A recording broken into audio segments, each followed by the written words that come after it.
ఇటుంటే అందరు పడతారు అంటే అన్నది నేను తీసేది అందరు పడాలి మళ్ళీ తిరుగుతున్నాను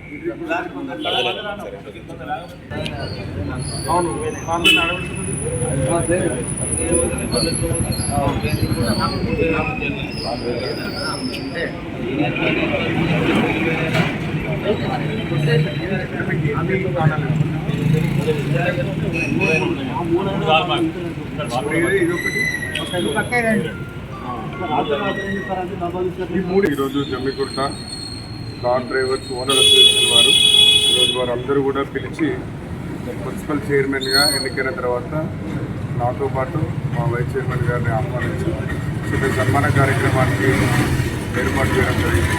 ఈ కార్యక్రమంలో అసోసియేషన్ అధ్యక్షులు కానీ సెక్రటరీలు కానీ వైస్ ప్రెసిడెంట్ కానీ వాళ్ళు పెద్దగా కోరికలేం కోరలేదు.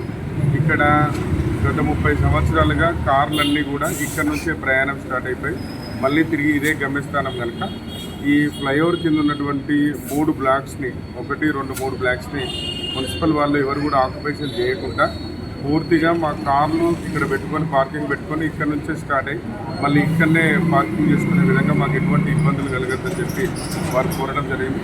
తప్పకుండా ఈ 3 బ్లాక్స్లలో కార్ అసోసియేషన్ కార్లు తప్ప ఇంకెవరికి కూడా అవకాశం ఉండదు. దాన్ని కూడా మున్సిపల్ కమిషనర్ గారికి కూడా ఈరోజు చెప్పడం జరుగుతుంది. అలాగే వారి కార్యాలయం సంబంధించి కూడా ఒకటి అడగడం జరిగింది.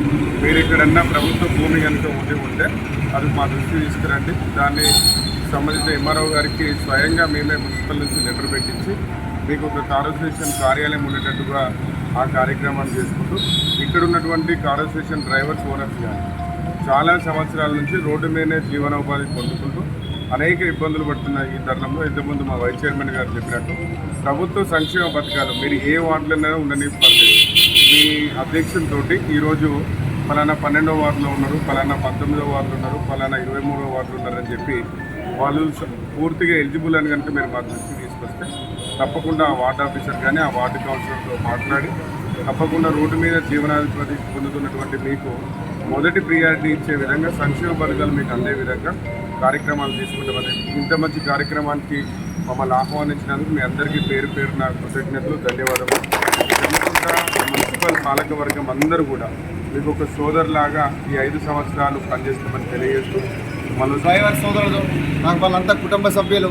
ఎందుకంటే మా తాతల కాలం నుంచి మేము మొత్తం మోటార్ ఫీల్డ్ మీదనే బతికినాం. ఇవాళ ఎంత ఎదిగినామంటే అది మోటార్ ఫీల్డ్ కారణం. ఇంకొకటి ఏంటంటే డ్రైవర్ల అసోసియేషన్ ప్రెసిడెంట్ గారికి శంకరన్నకి ఏం చెప్తున్నా అంటే ఖచ్చితంగా మా జమ్మికుంట మున్సిపాలిటీ నుంచి అన్ని విధాలుగా సహకారం అందిస్తామని. ఇంకొకటి ఏంటంటే డ్రైవర్లు గత 30 సంవత్సరాల నుంచి డ్రైవర్గానే ఉన్నారు, వాళ్ళు ఓనర్స్ కూడా కాలేదు. అది కూడా ఏంటంటే గవర్నమెంట్ నుంచి ఏదైనా వెహికల్స్ ఉంటే అది కూడా మేము మాట్లాడి మున్సిపాలిటీ మన చైర్మన్ గాను నేను గాను మరి ఇంకా మా టోటల్గా కలెక్టర్ గారికి రిప్రజెంటేషన్ ఇచ్చి మీ ఆర్థిక పరిస్థితి గురించి తెలుసుకోవాలని రిప్రజెంటేషన్ ఇస్తాం. తెలుసుకుంటాం. ఇంకోటి ఏంటంటే వీళ్ళకి మన డ్రైవర్స్ కానీ తర్వాత ఎవరైనా సరే వాళ్ళకి ఓపెన్ ప్లాట్స్ ఉంటే ఇందిరమ్మాయిలకు కూడా మేము సహకరిస్తామని చెప్పి. ఇంకోటి ఏంటంటే నేను చిన్న సూచన ఇవ్వాలంటున్నా. డ్రైవర్స్ కొడుకు డ్రైవర్ కావద్దు దయచేసి. వాళ్ళు సాఫ్ట్వేర్ ఇంజనీర్లు కావాలి, డాక్టర్స్ కావాలి, ఐఏఎస్లు కావాలి, ఐపీఎస్ కావాలి.